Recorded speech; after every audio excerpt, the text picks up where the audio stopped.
भाई criminal bill जो लाया जा रहा है वो इसलिए लाया जा रहा है कि जब संविधान बना होगा तब शायद संविधान बनाने वालों को, देश के निर्माताओं को इस बात का एहसास ही नहीं रहा होगा कि लोग, सत्ता में बैठे हुए लोग इतने करप्ट हो जाएंगे, इतने भ्रष्टाचारी हो जाएंगे, इतने बड़े क्रिमिनल होंगे कि उनको जेल जाना पड़ेगा, और उससे भी बढ़कर कि वो जेल जाने के बाद भी अपना पद नहीं छोड़ेंगे। तो मुझे लगता है कि जो बिल आ रहा है वो ठीक बिल है कि अगर आप पर कोई इल्ज़ाम है, आपको जेल में जाना पड़ रहा है, तो आप जेल से बैठकर सत्ता नहीं चला सकते हैं।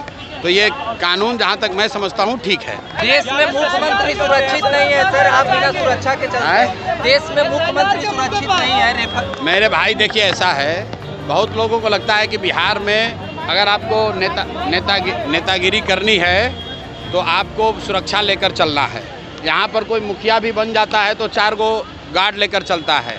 हम पिछले 3 बरस से बिहार में पैदल चले हैं, गाड़ी से चल रहे हैं, और इतनी बड़ी व्यवस्था है, लेकिन मैं कोई सुरक्षा लेकर नहीं चलता हूँ, क्योंकि मेरा विश्वास है कि अगर हम समाज के हित की बात कह रहे हैं, लोगों की जो परेशानी है उसकी बात कर रहे हैं, तो समाज मेरी सुरक्षा में खड़ा है। किसी तरह की सुरक्षा की कोई ज़रूरत नहीं है।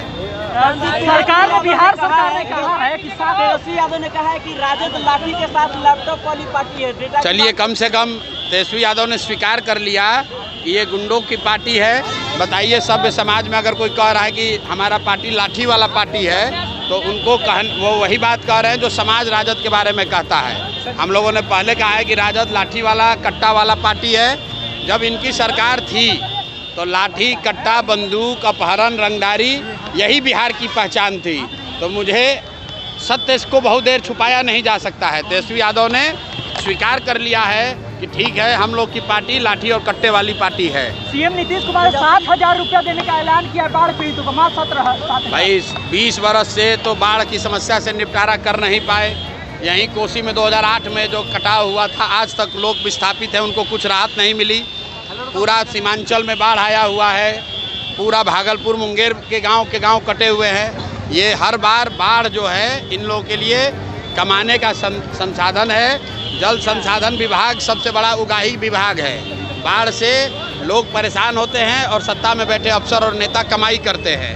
इसलिए बाढ़ पर ये लोग क्या कर रहे हैं, इससे जनता को कोई लेना देना नहीं है। जनता देख चुकी है, 30 बरस में बाढ़ की समस्या ना खत्म हुई, ना इस तरीके से आगे खत्म होगी। आपका क्या प्लान होगा? आपका क्या प्लान होगा? बाढ़ पर हम लोगों ने कहा है कि जन सुराज की अगर व्यवस्था बनेगी तो ये जितने Kosi project, Gandak project, Bagmati project चल रहे हैं, इन सब प्रोजेक्ट को बंद करके बिहार में एक प्रोजेक्ट बनेगा जिसमें सारे नदियों का एक बार आकलन करके एक ग्रिड, वाटर ग्रिड बनाया जाएगा, ताकि उत्तर के जिलों में जहां पानी और बाढ़ की समस्या है, यहां से पानी को नीचे ले जाया जा सके, और मध्य के जिले, सेंट्रल बिहार में जहां जल जमाव की समस्या है, उनसे इसको जोड़ा जाए, और फिर नीचे साउथ बिहार में जहां सूखे की समस्या है। जब तक पूरा बिहार में एक ग्रिड नहीं बनेगा, वाटर ग्रिड, तब तक बाढ़ की समस्या खत्म नहीं हो सकती है। हर छोटी बड़ी खबर पहली नजर SM Bharat citizen live news.